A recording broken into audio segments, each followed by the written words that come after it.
De acuerdo, muy bien. Pues muchísimas gracias, señor Winston Velasco. Bueno, pues ante todo, mi más sincero agradecimiento y efusiva bienvenida y muchas gracias al señor Winston Velasco, que es el director de, como todos sabéis, del Instituto de Estudios Budistas Hispanos, que ha tenido la gentileza de invitarme a este ciclo de conferencias. Y también quiero agradecer a la venerable Shinji Tirado, que es la responsable del Centro Zen de Bogotá, en Venezuela, que también a través de ella, pues bueno, pues hablando con conversaciones varias, pues ya me invitó en una ocasión pasada a la celebración del WESAC, que tuvimos ocasión de celebrar también virtualmente, y a partir de ahí, bueno, pues surgió la posibilidad de hacer este tipo de experiencias, de conferencias. Así que muchísimas gracias a Winston, señor Winston, y a Shinji Tirado, y también a todas las personas del Instituto de Estudios Budistas, especialmente al venerable Nandi Sena, Bhante Nandi Sena, que bueno, pues tiene una gran sabiduría, un gran conocimiento teórico y práctico de la tradición del Buda, y bueno, pues les puedo considerar a ustedes muy afortunados, realmente, por ello. Bien, el señor Winston Velasco me comentó la posibilidad de hacer una o dos conferencias. Digo, bueno, pues se me ocurrió hacer un tema que se podía tratar en dos conferencias, ¿de acuerdo? Y pensé que podría ser interesante, bueno, pues el funcionamiento, la naturaleza de la mente y su funcionamiento desde dos puntos de vista, según la tradición del Zen. Desde el punto de vista de la mente aflictiva, es decir, la mente que sufre y produce sufrimiento, y lo contrario, la mente liberada, iluminada o exenta de sufrimiento, ¿de acuerdo? Entonces, en esta primera conferencia vamos a tratar este primer tema, la mente aflictiva, su naturaleza y su funcionamiento, y en la siguiente conferencia, la próxima semana, pues trataremos la mente liberada, la mente iluminada, según la tradición del Zen. Y cuando digo tradición Zen, me refiero, ante todo, voy a ser muy concreto, a la tradición Yogacara, que como supongo saben es una escuela de Dharma Mahayana. Voy a hacer una pequeña introducción a la escuela Yogacara por si alguien no la conoce, no sabe, no tiene noticia de ella. Es una tradición mahayana que, bueno, se desarrolló a partir de diferentes sutras de la tradición de los agamas. Los agamas son el equivalente de los Nikaya, de la tradición en lengua pali, que seguro conocéis muy bien a través de la enseñanza Theravada que seguís, y también de la Abhidharma de la escuela Sarvastivada, ¿de acuerdo? La escuela Sarvastivada fue muy influyente, muy importante en un cierto momento, en varios siglos, y dejó una impronta muy destacada, desarrolló una serie de ideas muy interesantes que fueron retomadas más tarde por la tradición Yogacara y fueron reelaboradas por sus diferentes maestros y autoridades. La tradición Yogacara se basa, además de esta tradición textual antigua, original, se basa en determinados sutras Mahayana, entre los cuales me gustaría destacar pues, los sutras de la Prajna Paramita, es de la perfección de la sabiduría, el Samdhinirmochana Sutra, el sutra del desvelamiento del secreto o del misterio, en el que se describe muy claramente los diferentes temas clave de la tradición Yogacara, y por último el Lankavatara Sutra, que toca los temas también propios de la tradición Yogacara, pero desde una perspectiva eminentemente práctica.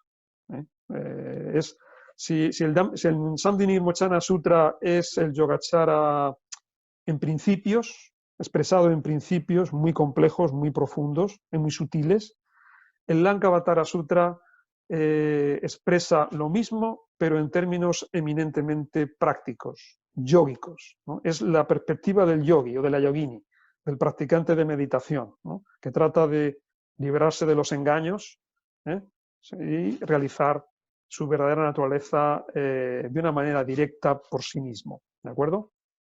Entonces, estos tres sutras fundamentalmente constituyen la base textual, pero a partir de ahí, diversos maestros, diversas autoridades, pues desarrollaron los principios que estaban señalados en los sutras de forma virtual, de forma incipiente, y me gustaría destacar en la India, pues a varios de ellos. El principal de todos es Maitreya, Maitreyanata, estamos hablando de finales del siglo III, mediados del IV, ¿eh?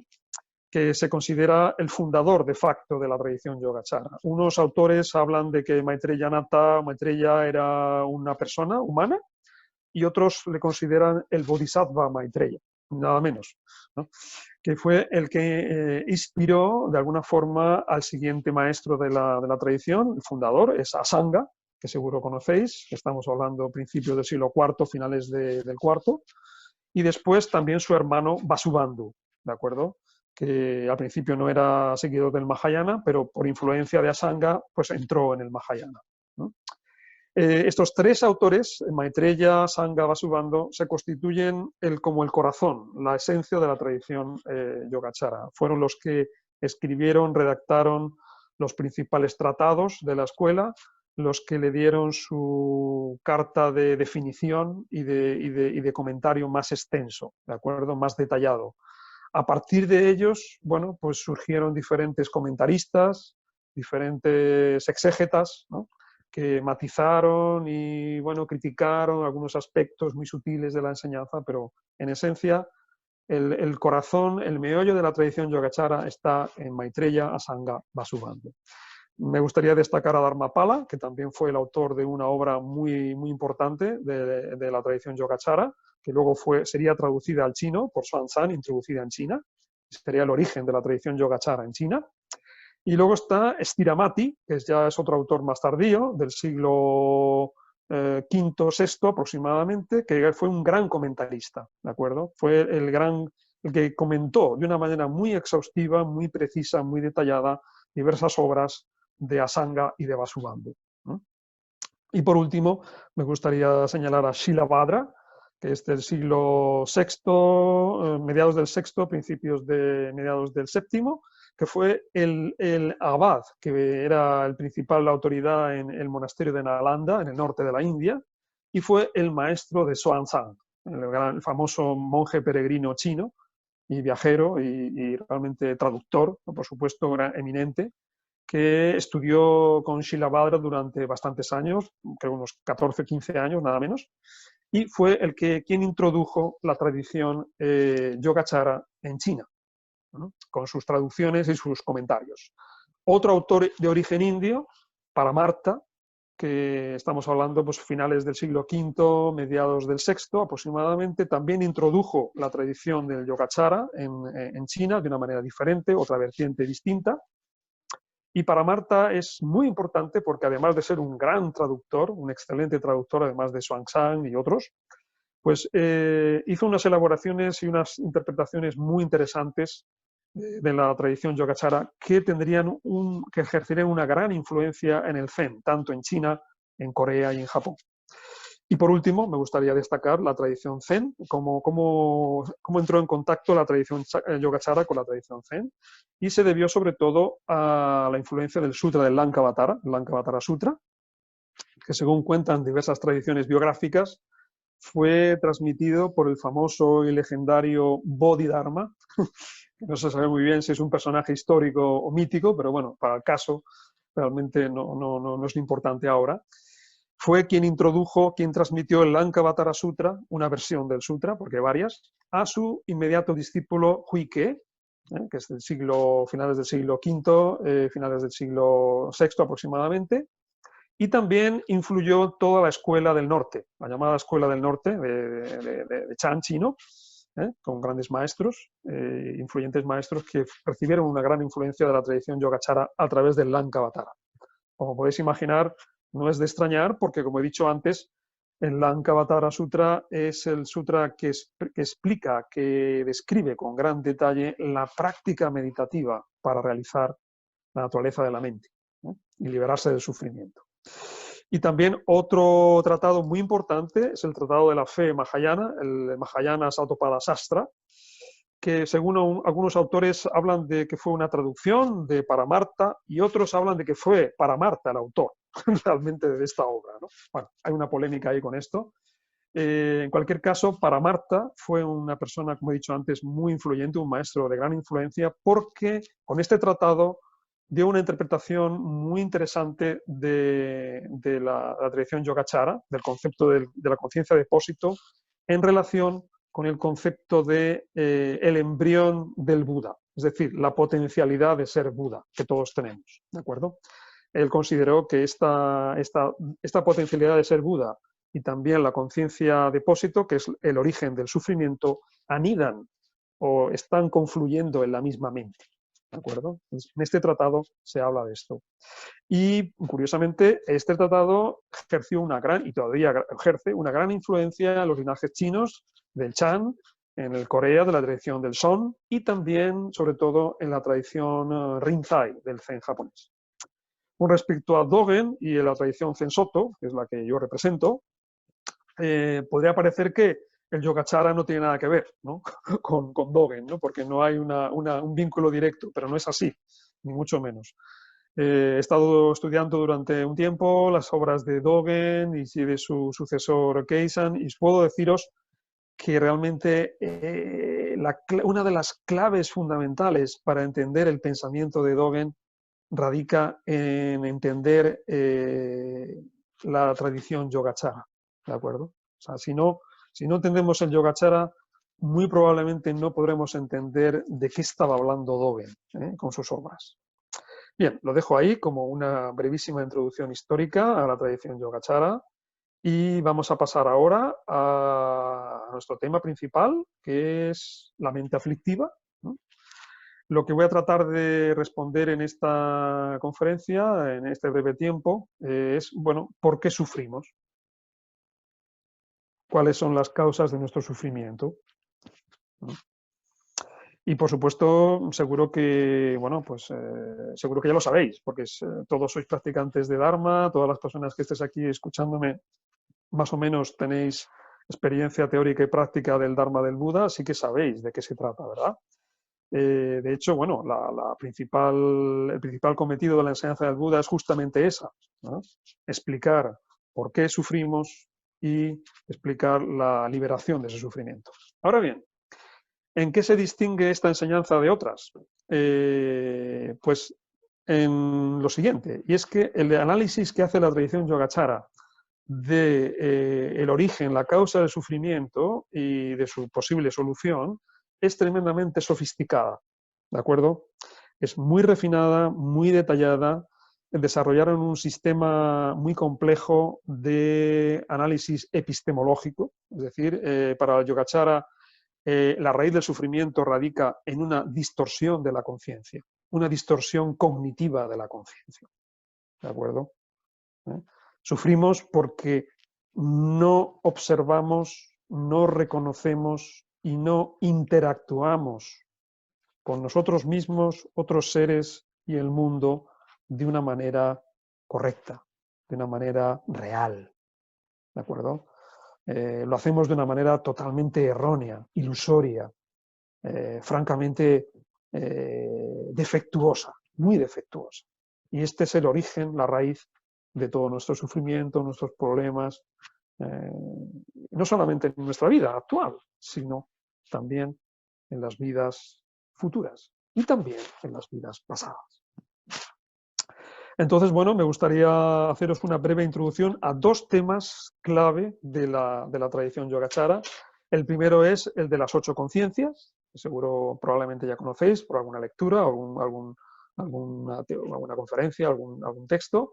Y también vamos a ver, después de un análisis breve de las 8 conciencias, el proceso de la mente aflictiva, ¿de acuerdo? La mente que sufre y que produce sufrimiento. Es decir, vamos a ver primero en qué consiste esa mente aflictiva, qué es, de qué está hecha, ¿de acuerdo? Cuáles son sus factores constitutivos y después vamos a ver cómo funciona, es decir, cómo sufrimos, cómo nos lo montamos tan mal, ¿de acuerdo? Para seguir sufriendo.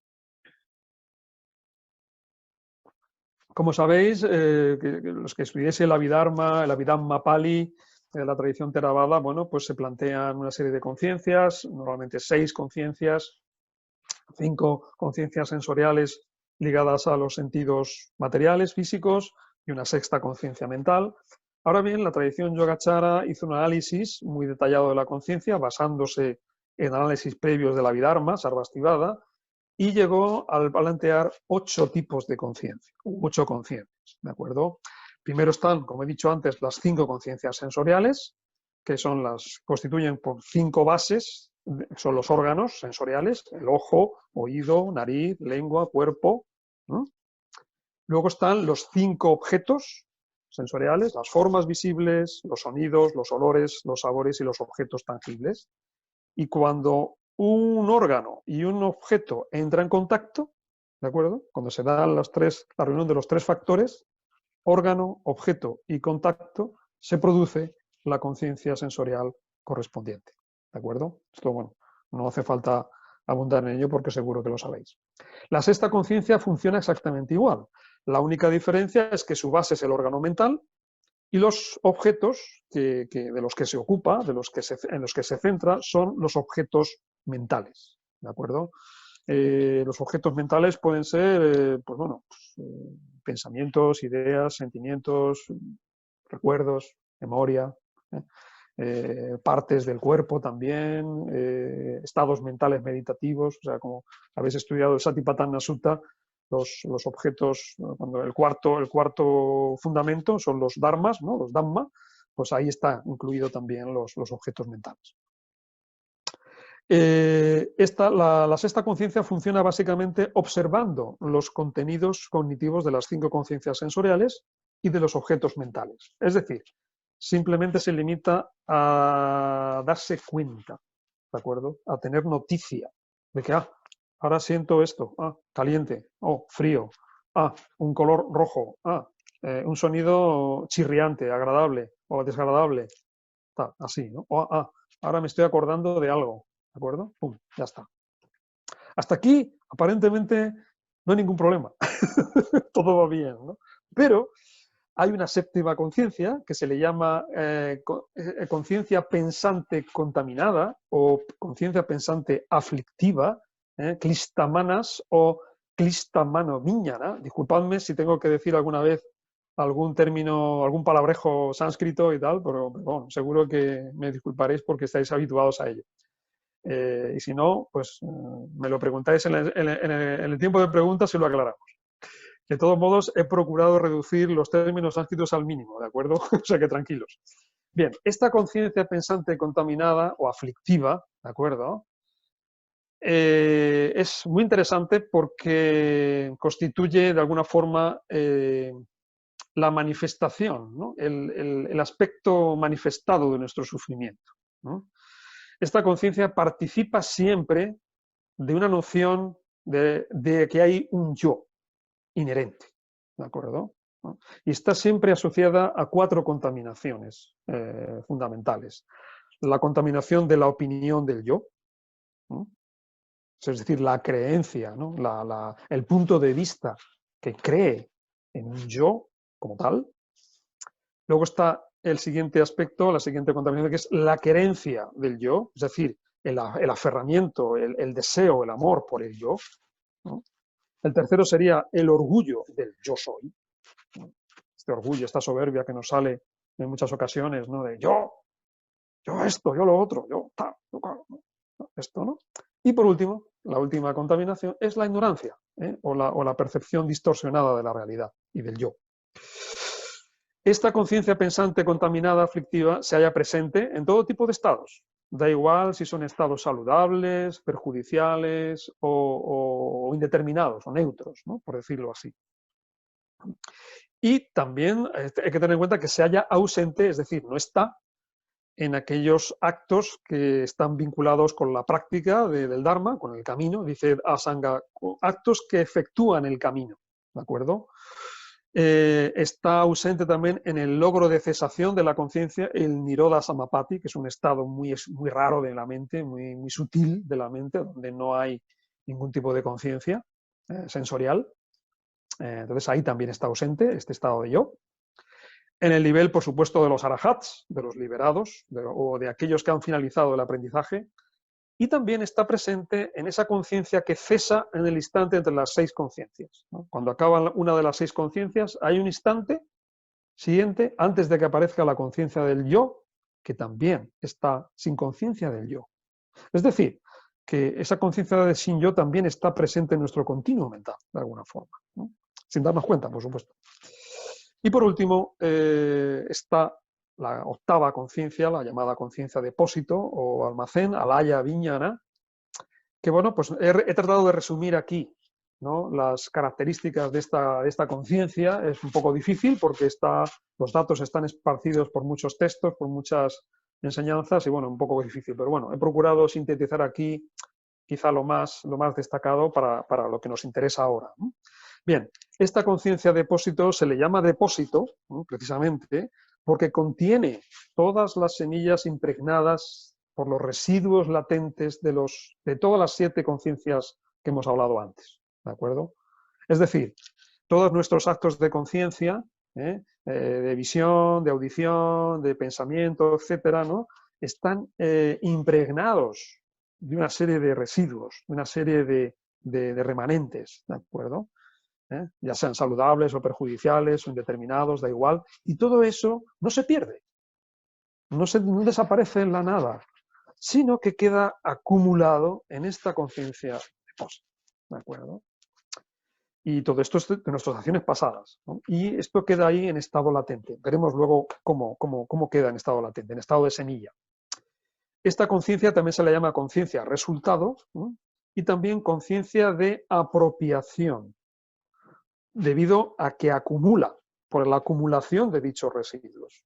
Como he dicho antes, no los pierde, no desaparecen, sino simplemente quedan ahí en estado latente, en estado virtual, por decirlo así, y por eso esta conciencia se los apropia, ¿no? Tengo que decir en este sentido que la conciencia del yo, esta séptima conciencia, esta mente contaminada, aflictiva, es el objeto de la conciencia depósito, ¿de acuerdo? ¿No? Es decir, la conciencia depósito es la que está de alguna forma suministrando el combustible, el alimento, para que la conciencia del yo ignorante y que sufre, siga viviendo, siga perpetuándose. ¿De acuerdo? Esto es muy importante, ¿no? Bien, además de esto, es una conciencia, la conciencia depósito, es éticamente indeterminada, aunque ocasionalmente surgen simultáneamente con ella factores mentales saludables, perjudiciales o indeterminados. También no es ni placentera ni dolorosa, aunque también, del mismo modo, ocasionalmente surge la conciencia alaya en combinación con sensaciones de placer, de dolor o neutras. Esta conciencia surge en instantes, en corrientes de instantes de conciencia, ¿de acuerdo? Pero no es una sola cosa, no es singular y tampoco es eterna, ¿de acuerdo? No es permanente, ¿no? Y tampoco es una especie de mónada, ¿no?, de unidad metafísica absoluta, ¿no?, de ente absoluto, ni mucho menos, ¿no? Aquí también aprovecho para decir que no es una mente colectiva universal, ¿de acuerdo? Porque seguramente alguien habrá leído algún artículo, algún texto donde habla de la identidad de la conciencia depósito, alaya viñana, y el inconsciente colectivo, postulado por Jung, o otros autores, otros psicólogos y tal. Bueno, tengo que deciros que lo siento mucho, pero no tienen nada que ver con esto, ¿de acuerdo? O sea, alaya viñana es una conciencia individual. Cada ser tiene su propia conciencia depósito.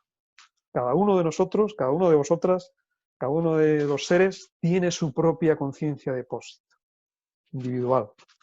No hay nada aquí no hay ninguna base aquí para hablar de una conciencia universal, colectiva, tal. No, en absoluto. Bien, esta conciencia depósito es la que produce la continuidad de instante tras instante en la vida presente y entre una existencia y la siguiente. ¿De acuerdo? ¿Cómo lo hace? Básicamente, pues esta conciencia alaya, esta conciencia depósito se extiende, impregna todo el cuerpo. ¿De acuerdo? De todas las partes de nuestro cuerpo, tanto externo como interno, todos los órganos, todas las células, todos los sistemas, todos los elementos, ¿no?, que constituyen nuestro cuerpo, durante la existencia, y se retira, durante el momento de la muerte, esta conciencia se retira del cuerpo, ¿de acuerdo? y acarreando, transportando todo el registro del karma que se ha acumulado durante esa existencia y las anteriores, por supuesto, a la siguiente existencia, al siguiente renacimiento. ¿No? Es esto. Por eso, por ejemplo, el Samdhinivachana Sutra habla de que Alaya impregna todo el cuerpo. No hay ninguna parte del cuerpo que no esté presidida por Alaya, dice muy claramente el sutra. Entonces se refiere a esto. Esta conciencia de depósito es la que produce el vínculo entre la acción cometida en el pasado y su efecto experimentado en el presente. No importa si entre una acción pasada y su efecto presente transcurre, yo qué sé, puede transcurrir un minuto, una hora, un día, un año, 10 años, 30 años, 3 vidas, 10 vidas, no importa. Alaya, la conciencia de depósito, registra esa conexión entre causa y efecto. ¿De acuerdo? Muy bien.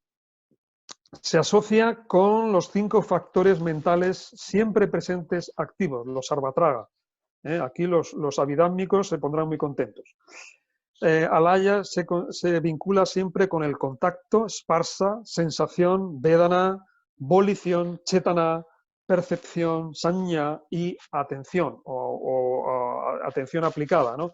Manaskara, ¿de acuerdo? Siempre está presente. Estos 5 factores, como bien sabéis, los que estudiáis Abhidhamma, están siempre presentes en la conciencia. Da igual si la conciencia está dormida, despierta, en meditación, sin meditación, no importa. Estos 5 conciencias siempre están presentes. Y Alaya la conciencia de depósito está siempre asociada a estos 5 factores.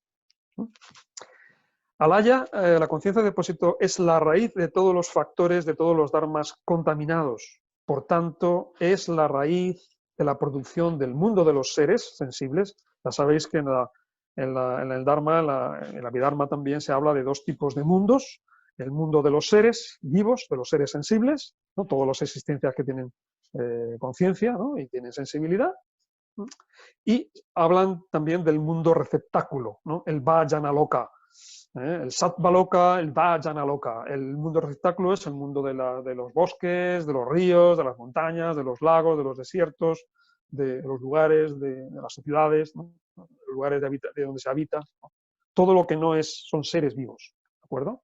Bien, pues Alaya es la raíz tanto de la producción del mundo de los seres sensibles como del mundo receptáculo, ¿no? Y también es la raíz del condicionamiento mutuo de todos los seres. ¿De acuerdo? El hecho de que todos los seres de alguna manera nos influenciamos mutuamente, nos condicionamos mutuamente. ¿Por qué?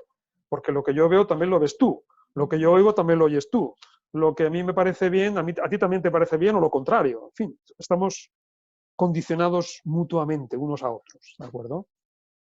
En este sentido, el acto de producción del mundo receptáculo tiene que ver, bueno, pues lo que ya comentó Vasubandhu en la Abhidharma Kosa, ¿no? El mundo de los seres, el mundo receptáculo, no es el producto de una divinidad, ¿de acuerdo? De un Dios creador. Ishvara, dice Vasubandhu, ¿no? Ponedle Ishvara o Dios Todopoderoso, lo que queráis. No, es el resultado de las acciones de los seres. ¿De acuerdo? Cada ser, cada karma, el karma de cada ser produce el mundo de los seres y el mundo que se habita en esos seres, que habitan esos seres. Esta conciencia depósito es la naturaleza de la verdad del sufrimiento en el presente. ¿De acuerdo? O sea, si queréis saber por qué sufro en el presente, cuál es la razón del sufrimiento del presente, estudiad Alaya. Y también es la que produce la verdad del sufrimiento en el futuro. ¿De acuerdo? Es decir, es el sufrimiento presente que se está experimentando en el presente y también lo que produce que haya una verdad del sufrimiento en el futuro, una primera noble verdad en el futuro. ¿De acuerdo? Y también es lo que produce la verdad del origen del sufrimiento en el futuro. ¿No? También es lógico. Si produce la verdad del sufrimiento en el futuro, también va a producir su origen, su originación, su causa. ¿de acuerdo? Es alaya, o la conciencia de depósito, es la que contiene las semillas de las raíces saludables conducentes a la liberación y a la visión penetrante, a vipassana o vipassana, ¿de acuerdo? Y a todo lo que es, pues tendencias hacia la acumulación de mérito, de sabiduría, las prácticas que ayudan a purificar la mente de impurezas, de contaminaciones y de sus residuos, ¿de acuerdo? O sea que también alaya tiene esas tendencias. En este caso, esas tendencias no participan de la naturaleza contaminada y contaminante de alaya, ¿de acuerdo? Son independientes, están aisladas, ¿no? Separadas. Están coexistiendo con las otras, pero no son idénticas, ¿de acuerdo? Por otra parte, es lógico, porque si no, ¿cómo podría haber liberación? ¿Cómo podría haber iluminación? ¿Cómo podría haber nirvana? Sería imposible, ¿no? El nirvana tiene que, de alguna forma, no producirse, pero sí el movimiento hacia la liberación tiene que surgir de nuestra mente contaminada, de nuestra mente ignorante y sufriente. No puede salir de otro sitio, realmente. Bien, pues todo esto que hemos hablado, estas 8 conciencias, se pueden catalogar como viñana, el término genérico de viñana, aunque hay una clasificación diferente entre chitta, manas, viñana, pero bueno, vamos a dejarlo eso para más adelante. Viñana, ¿qué significa viñana? Es su prefijo sánscrito vi, es el equivalente al prefijo latino di, que significa dividir, discriminar, disociar, ¿no? Distinguir, ¿de acuerdo? Es lo que produce división, dualidad, ¿no? Partición. Por tanto, estas 8 conciencias se definen como una frase, una expresión muy típica de la tradición Yogacara, como solo construcciones de la conciencia. Viñapti matra, son solamente construcciones, son solamente elaboraciones de la conciencia, ¿no? Así que bueno, pues ya hemos hecho un pequeño resumen de lo que es alaya y las 7 conciencias restantes. Este es el campo de nuestro sufrimiento. Estos son los elementos de nuestro sufrimiento. Este es el terreno en el que estamos inmersos y en el que estamos sufriendo y produciendo ilusión y también algún que otro pensamiento saludable y tal, pero bueno, mezclado con los otros, ¿no? Ese es el territorio en el que nos movemos día a día, noche y día, durante, como dicen los sutras y las enseñanzas del Buda, desde un tiempo sin principio.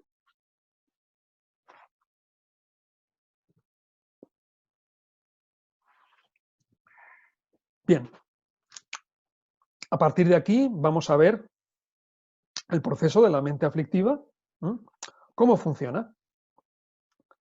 Estas 8 conciencias, cómo se activan, cómo interactúan para producir nuestro sufrimiento, ¿no? La mente que sufre y que produce sufrimiento. Fundamentalmente hay un término muy importante en la tradición Yogacara, que es la construcción de lo irreal, abhuta parikalpa se llama, ¿no? Un término muy complejo, muy sutil, que bueno, se puede resumir básicamente esta construcción de lo irreal, esta elaboración de lo que es irreal, de lo que es falso, ¿no? Que no es verdadero, en 3 aspectos fundamentales. El primero es un movimiento de proyección, ¿de acuerdo? La conciencia proyecta objetos de conocimiento, objetos de cognición, de experiencia, ¿no? Pero al hacer esta proyección se produce un segundo factor, que es el de la disociación.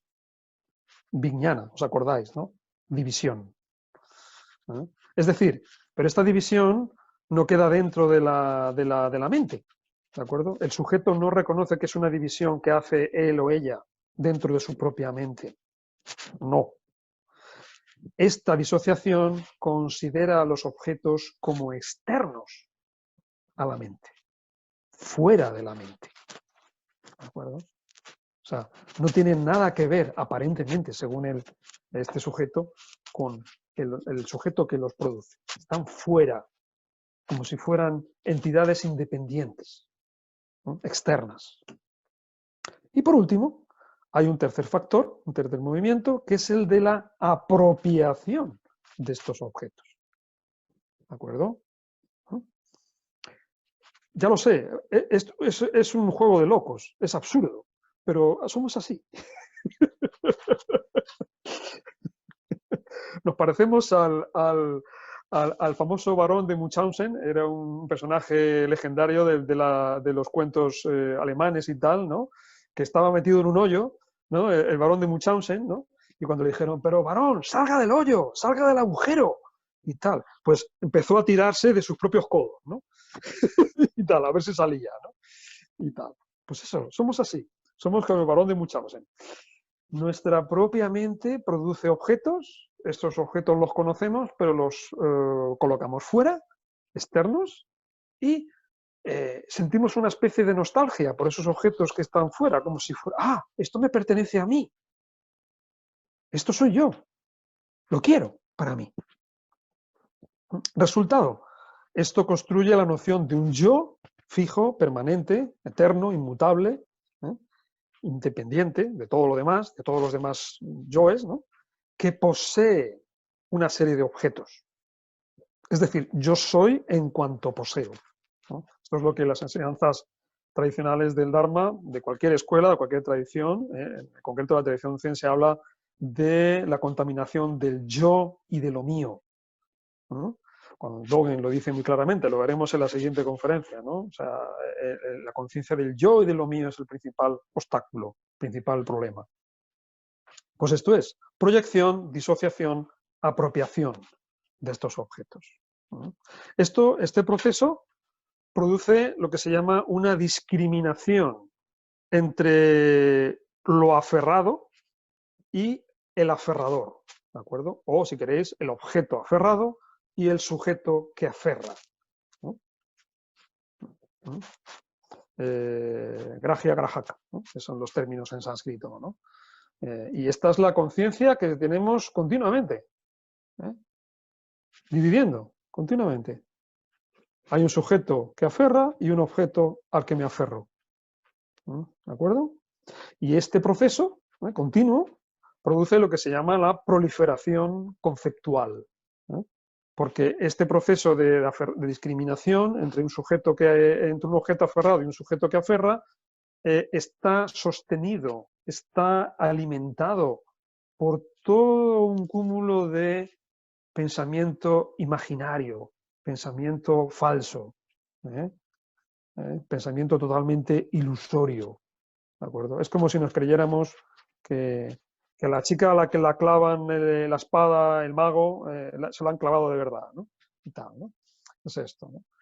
Esta proliferación conceptual, prapancha o papancha en pali, prapancha en sánscrito, es la que produce todo tipo de estados imaginarios, irreales, falsos, ilusorios, ¿no? Como dice el dicho famoso, es tomar una soga por una serpiente. Nos creemos que una cosa así enrollada y tal en el rincón oscuro de una habitación, debe ser una boa, debe ser una cobra, no sé, damos la luz y era simplemente una cuerda enrollada. ¿De acuerdo? Pues esto es. Esta proliferación conceptual produce, lo que bien sabéis, contaminaciones mentales, los klesa, y según la tradición Yogacara y también de la tradición Abhidharma Sarvastivada, produce sus residuos latentes, vasana, ¿de acuerdo? Son las impregnaciones que quedan. Como dicen los ejemplos clásicos, es como una caja, por ejemplo, de madera, ¿no? Donde se depositan varillas de incienso, ¿no? Durante un tiempo, ¿no? Está ahí la persona depositando varillas de incienso. Cuando se acaba el incienso, la caja queda vacía, pero abres la caja y todavía huele al incienso que había ahí. Es esto. La caja sería la contaminación y el olor que queda cuando el incienso se ha eliminado es su residuo, su estado, su tendencia latente, ¿de acuerdo? Su residuo latente. Bien, hay tres tipos básicamente de tendencias de residuos latentes, ¿de acuerdo? Del lenguaje, del aferramiento al yo y aquellos que producen las causas de la existencia, o más bien de la reexistencia, el volver a existir de nuevo, ¿de acuerdo? Cuando hablamos de lenguaje, de residuos latentes del lenguaje, el Yogacara se refiere fundamentalmente a todo tipo de representaciones y de conceptualizaciones mentales, ¿no? Con respecto al cuerpo, por ejemplo, ¿no? Todo tipo, ¿no? Es grande, es pequeño, es bonito, es feo, es gordo, es flaco, en fin, lo que sea, ¿no? Del poseedor del cuerpo, este cuerpo es mío, me pertenece, ¿no? Yo soy este cuerpo, ¿verdad? Esto es un aferramiento muy clásico, muy común. Yo soy cuerpo, yo soy este cuerpo, ¿no? También hay representaciones sobre el que experimenta las experiencias del cuerpo y de la mente, sobre lo experimentado, es decir, los 6 objetos sensoriales, ¿no? Lo visto, lo oído, lo pensado, etcétera, ¿no? La experiencia como tal de la conciencia, ¿no? La conciencia visual, auditiva, etcétera, ¿no? Lo que uno se elabora, lo que uno imagina, lo que uno cree, ¿no? o construye. ¿eh? También representaciones sobre el tiempo, ¿no? Sobre el espacio o lo que se puede medir. ¿no? Representaciones mentales sobre el lugar de residencia, es decir, el mundo receptáculo, ¿de acuerdo? El mundo que vivimos, que habitamos. Y también representaciones del lenguaje, quizás sea la más común, ¿verdad? No nos damos cuenta, pero nuestro lenguaje está continuamente produciendo imaginaciones, está continuamente produciendo conceptos erróneos, conceptos, nociones falsas, continuamente, continuamente. Sin embargo, uno de nuestros aferramientos más comunes es al lenguaje, justamente, ¿no? Y a lo que consideremos que significa, ¿no? O que implica, ¿no? Y por ello, pues, generamos mucho sufrimiento tanto a nosotros como a otros seres. Bien, el residuo latente del aferramiento al yo básicamente consiste en la diferenciación extrema, ¿no? Fija, entre uno mismo y los otros seres. ¿De acuerdo? ¿No? Considerarse radicalmente distinto, diferente. Yo no tengo nada que ver con esa gente, ¿verdad? Es una frase muy común. No sé si en México o en Sudamérica lo dicen, yo creo que sí, ¿no? Yo no tengo nada que ver con eso. Aquellos son otros. Yo soy totalmente diferente. ¿no? Pues esto es un producto de nuestra imaginación, de nuestra conciencia de representación ilusoria. Y por último están los residuos latentes, las tendencias latentes que producen las causas de la reexistencia. Y entre ellas cabe destacar, bueno, pues ante todo nuestro deseo inveterado, vehemente, contumaz de seguir existiendo, ¿no? Fundamentalmente, ¿no? De seguir aquí, como sea, fundamentalmente. ¿no? Y bueno, pues también se debe también a otro tipo de procesos kármicos, ¿no? que no se han completado, que no se han culminado y nos impelen a seguir reexistiendo, ¿no? De alguna forma nos producimos una serie de ideas, una serie de creencias y seguimos ahí adelante. Esto también sucede en la vida presente, ¿verdad? Me siento obligado a acabar esto, me siento impulsado a continuar aquello y tal, ¿no? Niño, tienes que seguir el oficio de tu padre y cosas de estas, ¿no? Y tal. Bueno, pues también existe eso de una existencia a la siguiente, y a la siguiente, a la siguiente, a la siguiente. Bien, estos residuos latentes, estas vasana, tienen una relación muy peculiar, muy curiosa con las semillas del karma, bija. ¿Os acordáis? ¿no? La conciencia de depósito se le llama depósito porque acumula todas esas semillas, es decir, los residuos, los restos de las experiencias pasadas. ¿De acuerdo? Entonces, estas semillas de karma se impregnan por los residuos latentes y los residuos latentes se impregnan a las semillas de karma. Es decir, es una impregnación recíproca, ¿de acuerdo? Es decir, las tendencias latentes, causa, impregnan las semillas del karma como efecto, ¿de acuerdo? Y las semillas del karma, causa, producen contaminaciones y sus residuos latentes, efecto, ¿de acuerdo? Así, es una especie de círculo vicioso, ¿no? De proceso sin principio ni fin, que está continuando ahí de una manera, pues eso, hasta que no nos demos cuenta y hagamos algo para remediarlo, como dice Vasubandhu en una de sus obras, en el Trímsica, la corriente de la conciencia depósito continuará fluyendo sin parar, como el torrente de un río desbocado.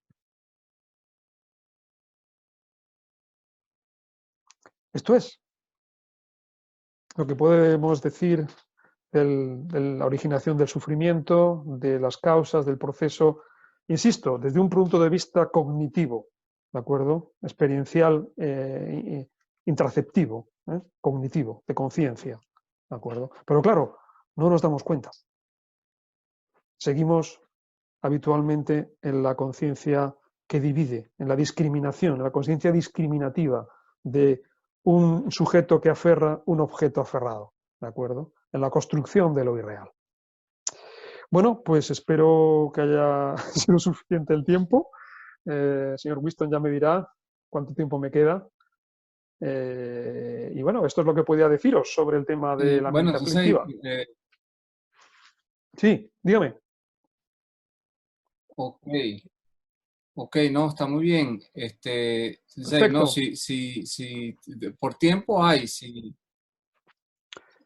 si creo que está usted bien así. necesita más Yo creo que tiempo, está. adelante.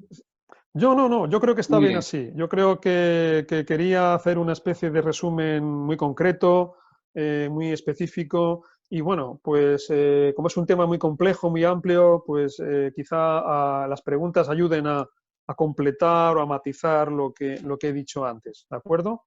Así que, bueno, pues estoy abierto a cualquier pregunta, a cualquier comentario que Correcto, quieran hacerme. Gracias. perfecto. Entonces vamos a abrir la sesión de preguntas y respuestas. Muy, Muy bien. muy interesante la conferencia. Gracias. Las preguntas las pueden hacer vía chat. Yo las leería para las personas que después vean el video, porque no queda grabado el chat. Entonces, Ujú, yo las ujú. leería Muy y bien. la persona que quiere el micrófono, adelante, tiene el micrófono y la puede hacer directamente al sensei. Muy bien, perfecto. Algo, por favor. Muchas Ok, gracias, no sé. Winston. Muchas gracias.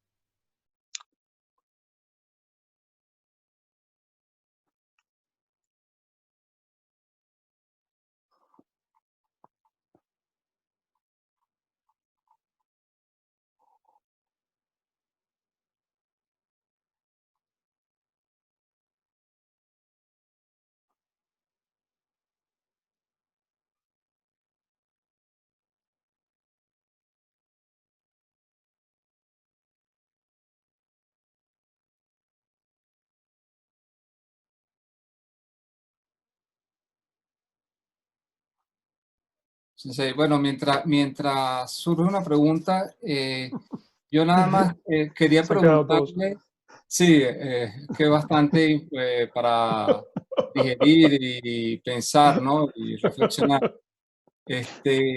Pero yo quería hacerle la pregunta sobre la semilla del karma. A mí no me Ujú. quedó muy claro el tema de las semillas del karma. ¿Qué fue lo que no Específicamente, entendió? específicamente a qué se refiere las semillas del karma. Las semillas son los residuos latentes de las acciones que quedan depositados en la conciencia de depósito. Se convierten en semillas. Ok, y eso con las tendencias latentes es Entonces, diferente. esas semillas guardan una especie de relación causa-efecto con las contaminaciones que las han producido, ¿de acuerdo? Y cuando un residuo latente se deposita en la conciencia depósito que tiene un vínculo causa-efecto con esa semilla, la hace germinar.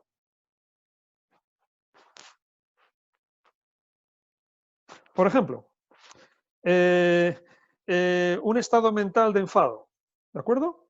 Enfado. Me enfado con alguien y tal, le insulto y tal, le digo malas palabras, incluso puedo golpearle y tal, ¿no? Entonces, ese estado de enfado, de agresividad, de cólera, deja un residuo en mi continuo mental que se deposita en la conciencia depósito, ¿de acuerdo? ¿No? Y cuando cae en la conciencia depósito o se guarda ahí, se convierte en una semilla, ¿de acuerdo?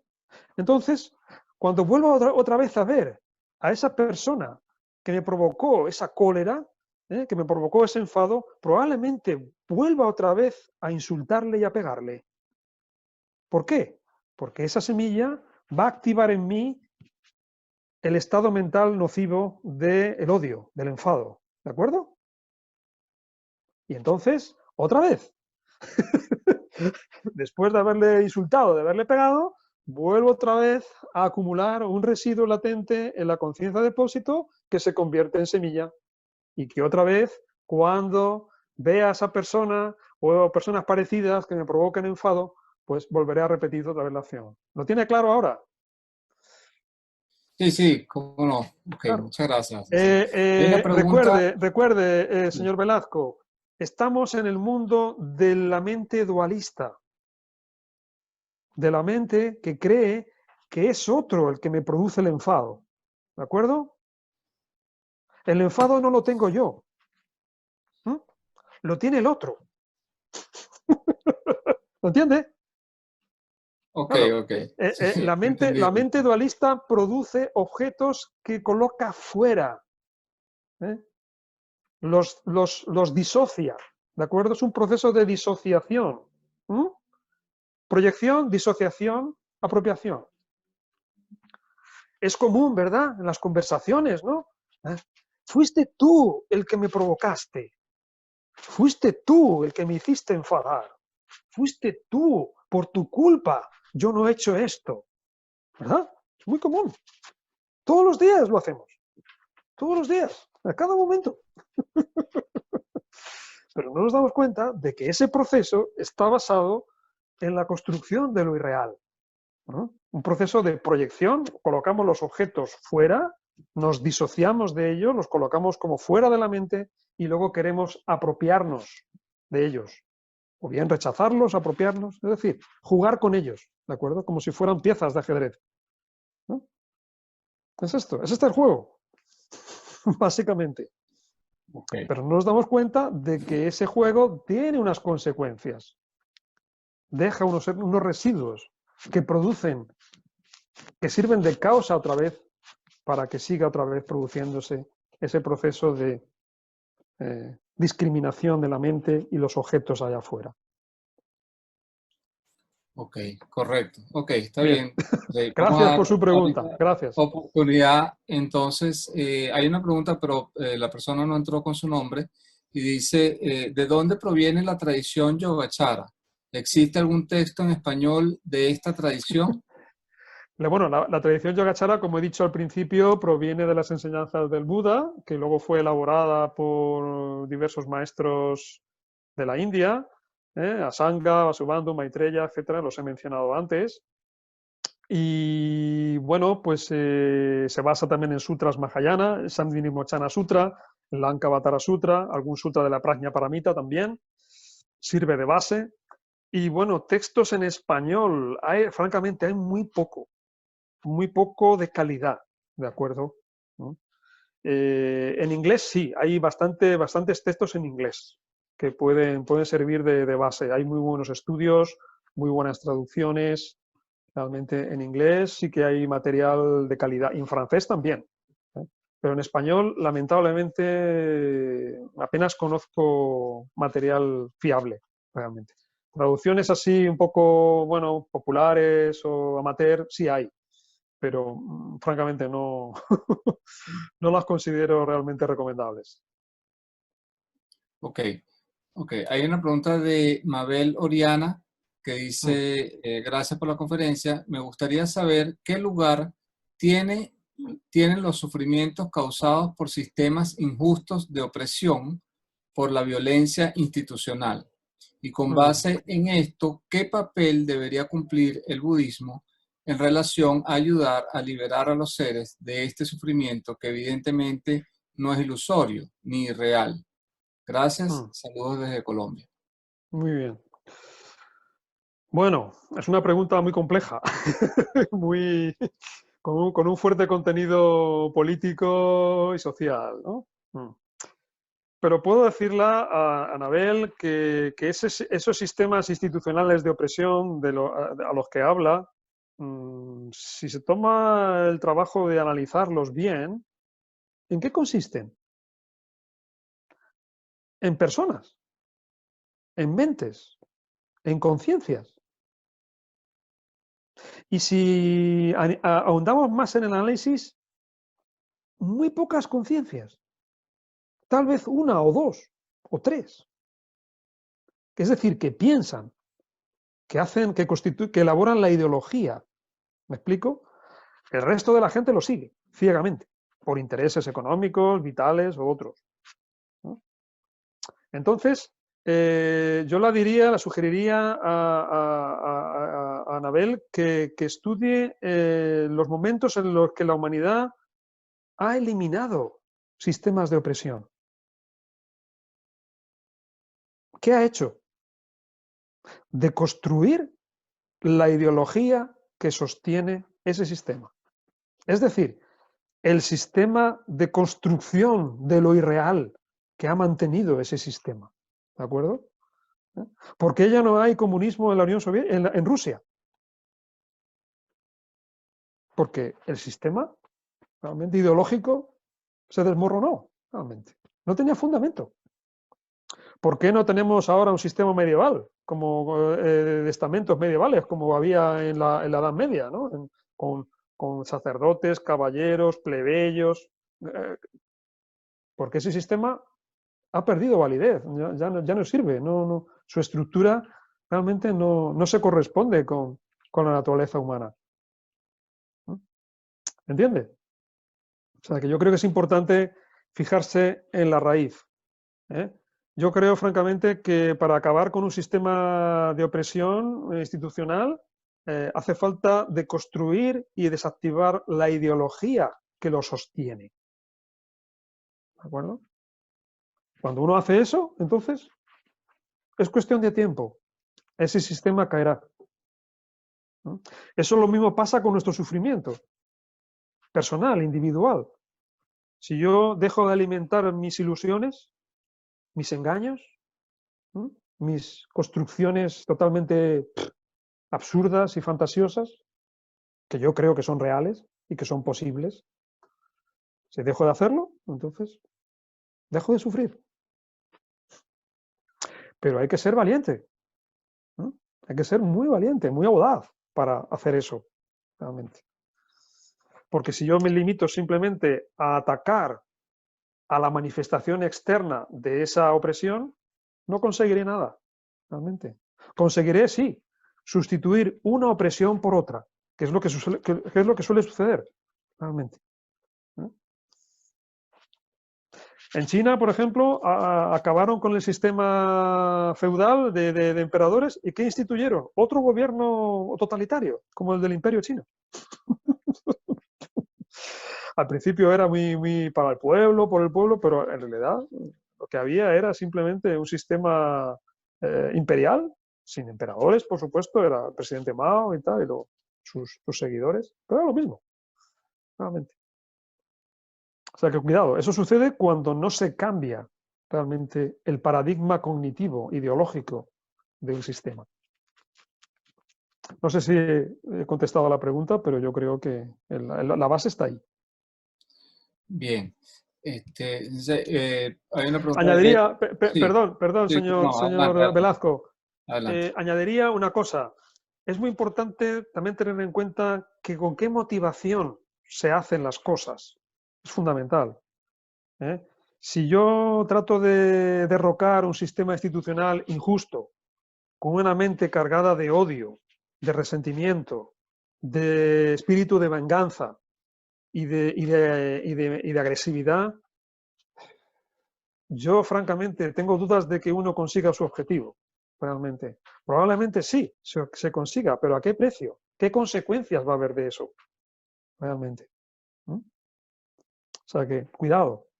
¿No? Si yo quiero realmente destruir a un enemigo que tiene una serie de armas determinadas, para empezar, tengo que darme cuenta de que no puedo ser como él. O sea, es absurdo. Tengo que cambiar, totalmente diferente. Mi motivación tiene que ser completamente diferente. ¿No? Y mis acciones también. Sí. Ok, hay una pregunta de Beto Molina que dice, ¿qué autor recomendaría para iniciarse y ahondar en este tema central del budismo?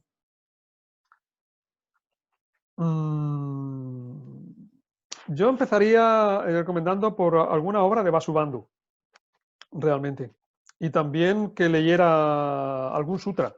Por ejemplo, el Lankavatara Sutra está muy bien. Es un libro extraordinario, ¿no? Realmente. Abre muchas puertas, ¿no? Es una obra realmente muy, muy estimulante. Sobre todo si esta persona, este interlocutor, practica meditación y tal, realmente va a ser algo realmente muy bueno, muy positivo. Y también puedo recomendarle alguna introducción al Yogacara, ¿no? Hay varias que están en inglés y son bastante buenas, realmente. Entonces, Sencillas, sencillas. precisamente se empata la pregunta con se empata la pregunta con la siguiente persona que pregunta sobre un libro en inglés que pudiera recomendar sobre el Yogacara. Sí, pues podría recomendar, bueno, lo puedo decir ya, creo que lo tengo aquí. Lo tengo aquí a mano, realmente.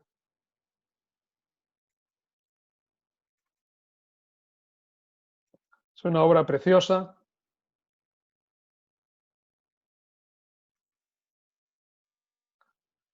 El título está en inglés, se llama Living Yogacara.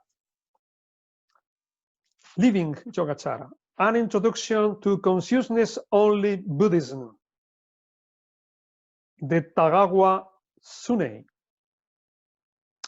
Este señor, Tagawa Tsunei, es un monje budista japonés, de un maestro de la escuela Hosso, es decir, de la escuela Vijnanavada o Yogacara del Japón, ¿de acuerdo?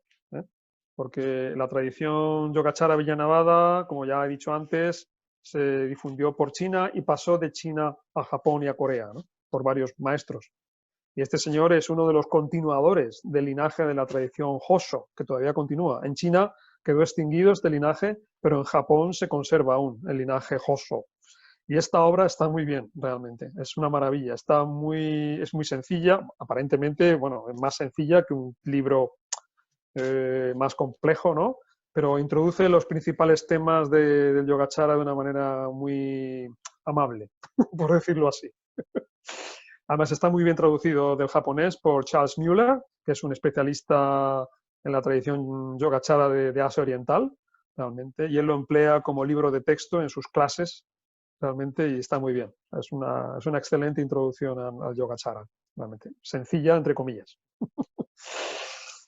Living Yogacara, An Introduction to Consciousness-Only Buddhism. Tagawa Tsunei. Ok, ¿Más Sensei. preguntas?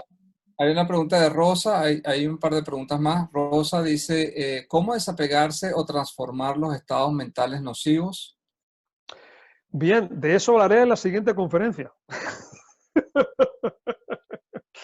Hoy he querido simplemente hablar de la mente aflictiva, de qué es y cómo funciona, y en la siguiente conferencia hablaré justamente de eso, ¿no? De cómo desactivar el proceso, ¿no? Pero básicamente puedo decir que es un proceso, bueno, pues gradual, en la que conviene, ante todo, hacer una introspección, ¿no? Es una introspección, una observación profunda de la conciencia, de la mente, ¿de acuerdo? qué contiene mi mente, ¿no? Y como suelo decir, hacer un trabajo de discernimiento, de saber diferenciar qué estados mentales son saludables, qué estados mentales son perjudiciales. ¿De acuerdo? Porque gran parte de nuestro sufrimiento radica en que no sabemos discernir qué es saludable, qué es perjudicial, qué me beneficia, qué me perjudica. Desde el punto de vista cognitivo, emocional, ¿de acuerdo? Profundo.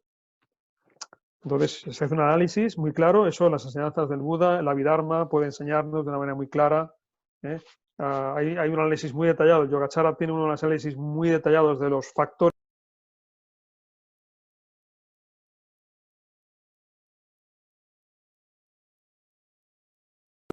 Perdón. Así que de eso hablaremos en la semana que viene. Y en ese proceso, pues también reconocer nuestra auténtica naturaleza, ¿de acuerdo? La auténtica naturaleza que somos, la auténtica conciencia que somos. ¿No? Pero de momento hay que empezar puliendo el espejo, que se dice en el Zen, de manchas, de polvo. Ok, entonces tenemos una pregunta más y dice, cuando habló esta es de Isabela Guerrero, cuando habló de la conciencia residuo que impregna todo el cuerpo, ¿significa que los órganos y las células guardan memorias? Sí, efectivamente, efectivamente. La conciencia depósito impregna todo el compuesto psicofísico, ¿de acuerdo? Tanto las conciencias como el cuerpo. ¿No? El cuerpo, sí, sí. Todo, los órganos, las células, todo conserva, más que conserva el impacto, el reflejo de los estados emocionales y mentales, ¿de acuerdo? ¿No? O sea, lo absorbe y lo retiene.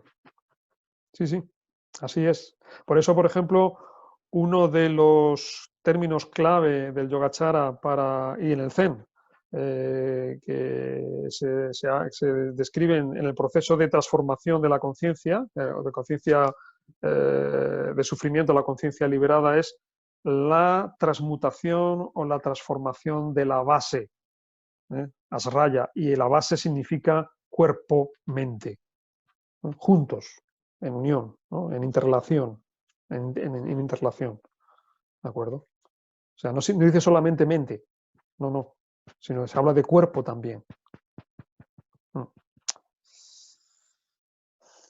Ok, Sensei.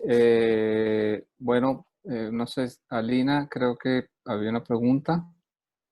A ver, lo que pasa es que no... Sí, quizá mejor si la digo, porque si no, Sí, no me perfecto, puedo decirla. Sí, muchas perfecto. gracias, maestro Sensei Aigo, por sus enseñanzas. Gracias. Una pregunta. Estos dos últimas conciencias, porque bueno, como usted comentó, la conciencia, las 6 primeras son de las que están dentro de la rama Theravada, de la tradición Theravada. Estas dos últimas no podrían equipararse, bueno, una de ellas a la ignorancia y al deseo, porque usted comentó que No. Alaya Wiñana es la que suministra el combustible para que se siga perpetuando la existencia, ¿no? ¿No sería equiparable, digamos, no como depósito, sino como la ignorancia y el deseo, que son los que, bueno, según la tradición Theravada, son los que perpetúan de alguna forma el samsara? La ignorancia, Sí. más que nada con la conciencia número 7, que es de la pensante, ¿no? La contaminada o aflictiva. Sí y no. Es decir, justamente el Yogacara hizo este análisis más amplio de otras dos conciencias más, la conciencia pensante contaminada, aflictiva, y la conciencia depósito, justamente para hacer un análisis más refinado del proceso de la conciencia, ¿de acuerdo? No se puede equiparar a la ignorancia y al sufrimiento y al deseo, como se habla en la tradición Theravada, porque la ignorancia y el deseo los produce la conciencia, la séptima conciencia, los acumula la conciencia depósito, la octava, pero también la conciencia depósito, la octava conciencia, como he dicho antes, también es la base o la raíz de estados saludables, ¿de acuerdo? De la mente, de la tendencia que nos impulsa a cambiar, a mejorar, a transformar nuestra mente, a liberarnos de nuestro sufrimiento, a querer conocer las causas de nuestro sufrimiento y liberarnos de ella, ¿de acuerdo? Surge de Alaya también. O sea que no se puede equiparar, ¿de acuerdo? Así, de una manera neta, 100%. Esto es esto. Yo creo que no. O sea, Alaya justamente tiene esa particularidad, ¿no? Que es mucho más compleja, ¿no? Mucho más rica en matices, realmente. Por supuesto, que la raíz del problema está en Alaya, es indudable, eso es cierto. Eso es innegable, ¿no? O sea, todo el análisis no deja duda al respecto. Ahora bien, de Alaya hay que extraer los elementos, los factores saludables o válidos, ¿no? Para salir de Alaya, para transformar Alaya. ¿De acuerdo? Esto es como el preso que está en una cárcel, ¿no? Seguro que habéis visto la película La Gran Evasión, ¿verdad? Y tal, ¿no? ¿Qué hacen los presos para salir de la cárcel? ¿Qué usan? Lo que hay en la cárcel. ¿No? El material que encuentran en la cárcel, los horarios que encuentran en la cárcel, los compañeros y otros presos que encuentran en la cárcel, en fin, hacen todo un estudio, todo un análisis detallado de la cárcel, de los horarios, de las costumbres y tal, y aprovechan ese conocimiento para salir de la cárcel. ¿Entiendes? Pues Alaya es igual, Alaya es como una cárcel, es nuestra cárcel privada, nuestra cárcel personal. Pero dentro de esta cárcel en la que estamos, también hay los elementos para salir de ella. Esta es la paradoja de Alaya. Sí, como si fuera un receptáculo, como una memoria, se puede decir. Claro, la memoria forma parte de Alaya. De todos modos, con la memoria hay que tener cuidado con la memoria, porque cuando hablamos de memoria, perdón, cuando hablamos de memoria, no estamos hablando de datos exactos de acontecimientos que pasaron. Estamos hablando de las construcciones ilusorias de esos datos de experiencia, de las representaciones que yo me hago de lo que viví. ¿Me entiendes? O sea, que no estamos hablando realmente de memoria en estado puro, estamos hablando de una representación, de una invención de lo que sucedió. Y eso, bueno, la psicología ordinaria convencional lo reconoce. La memoria inventa, la memoria cambia, sustituye, añade, quita cosas, datos. O sea, no es fidedigna realmente. La memoria, yo creo que sería más correcto hablar de una especie de reconstrucción de la memoria, o memoria reconstruida. De todos modos, nuestra memoria, como bien sabe, es muy frágil, ¿verdad? Exacto, sí, no, se trata de memoria de cuántas cosas no nos acordamos en esta misma vida. Claro, el Buda recordaba todas sus vidas anteriores, todas las vidas anteriores de sus discípulos, de aquella persona que tenía delante, decía, mira, tú fuiste esto, aquello, tal. Como bien sabe, la noche de su eliminación, el Buda reconoció sus vidas anteriores, las vidas anteriores de otros seres. Realmente para él el conocimiento de las mentes de otros y de las vidas de otros era pan comido, era muy fácil. ¿Por qué? Porque su mente, la mente de los Budas, no tiene proliferación conceptual. ¿No? Nisprapancha, sin proliferación conceptual. Es la mente de los Budas y de los arahats. No hay proliferación conceptual. Por eso no hay imaginación. Hay datos exactos de la experiencia. Nada más. Solo eso. Sí. Bueno, en general, como comentaba también, que no era permanente ni un ente absoluto, ¿no? Y que Ujú. en combinación con las sensaciones que impregnan Ajá. todo el cuerpo, es Ujú. por eso que llegué a pensar en esa posible equiparación con la ignorancia, porque la ignorancia, pues, es algo que se encuentra latente, ¿no? En todas nuestras acciones, sean sanas o insanas, ¿no? Pero se Mm. encuentra en todo, o sea, de alguna forma podría decirse que no es que impregne la ignorancia, pero sí surge en cada conciencia. También hay Eh, esta- no surge en todas las conciencias, Ujú, surge en la mayoría de las conciencias. ¿De ujú, acuerdo? Como he dicho antes, la séptima conciencia, la conciencia pensante contaminada o aflictiva, se halla presente por doquier, en todo tipo de estados, saludables, perjudiciales, neutros y tal, pero no se halla presente, es decir, se halla ausente en una práctica en la que, por ejemplo, imagínese, ¿no? Usted está en un estado de samatha, de vipassana profundo, ¿no? O sea, estable, perfecto, ¿no? Ahí no hay conciencia, séptima conciencia. ujú, Ahí está libre, momentáneamente al menos, ujú, de conciencia ignorante, de conciencia sufriente. ujú, Está libre.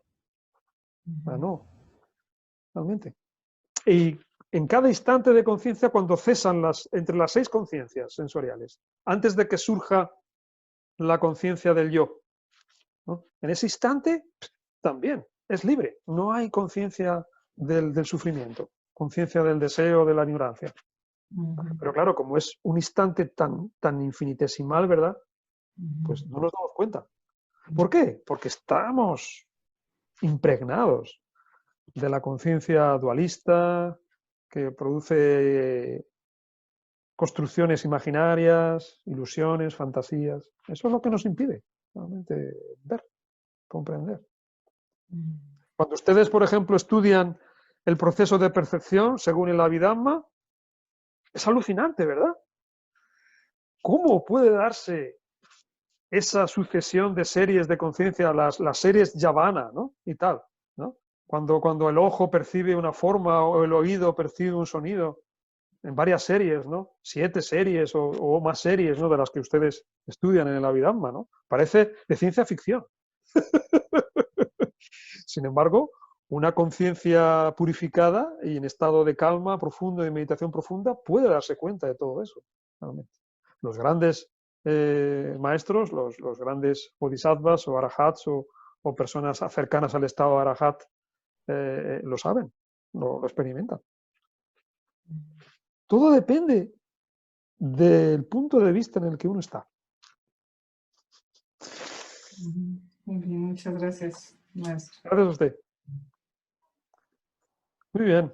Bueno, ok. Sí, entonces, bueno, creo que no hay más preguntas Muy y bien. por ahora entonces quedamos para la próxima conferencia, el próximo miércoles.